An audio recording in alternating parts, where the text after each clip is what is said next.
నార్మల్‌గా ఇప్పుడు సిటీస్‌లో గానీ, టౌన్స్‌లో గానీ చలికాలంలో పొల్యూషన్ ఎక్కువ అవుతుందని మనకు ఆస్మా గానీ, సిఓపీడీ ఉన్న పేషెంట్స్ వాళ్ళకేంటంటే ఎయిర్ హైపర్ రెస్పాన్సివ్ అనేది ఇంక్రీజ్ అవుతుంది. ఆస్మా ఉన్న వాళ్ళలో ట్రిగ్గర్స్ అంటాం. అవి చాలా ఎక్కువుంటాయి. ఈ మన చలికాలంలో ఏంటంటే పోలన్స్ గానీ, లేదా ఇండోర్ పొల్యూషన్ వల్ల గానీ వాళ్ళకి ఎక్కువ అవుతుంది. ఇది కాకుండా మన పొల్యూషన్ గాకుండా మిగతాదేంటంటే ఇండోర్ పొల్యూషన్. అంటే మన ఇంట్లో ఉన్న కొన్ని ఇరిటెంట్ గ్యాస్ వల్ల. ఒకటి ఏంటంటే మనకి కార్పెట్స్ మీద ఉన్న డస్ట్ కానీ, లేదా కర్టన్స్, బెడ్స్ మీద ఉన్న దుమ్ము గానీ, లేదా అగరబత్తి ఎలిగించే దాని వాసన వల్ల గానీ, లేదా ఇంట్లో మనం పోపు దినుసులు వేసుకునే వాసన వల్ల కూడా వీళ్ళకి ఆస్మా ఉన్న వాళ్ళలో ఈ ఆయాసం అనేది ఇమ్మీడియేట్‌గా ఎక్కువయ్యే అవకాశం ఉంటుందండి.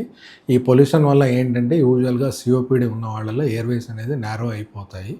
అది కాకుండా ఆస్మా ఉన్న వాళ్ళలో హైపర్ రెస్పాన్సివ్ అనేది ఇంక్రీజ్ అయ్యి వాళ్ళకి ఎయిర్‌వేస్ అనేవి చాలా నారో అయిపోయి, మ్యూకస్ సెక్రీషన్స్ ఎక్కువయ్యి, టైట్‌గా అయిపోయి, ఛాతీ బిగుతుగా అవ్వటం, దగ్గు రావడం, ఆయాసం రావడం అనేది జరుగుతుందండి. అలా ఉన్నవాళ్ళు వాళ్ళ ఇన్‌హేల్ మెడికేషన్స్ అనేవి రెగ్యులర్‌గా అనేది వాడుకోవాలండి. Thank you.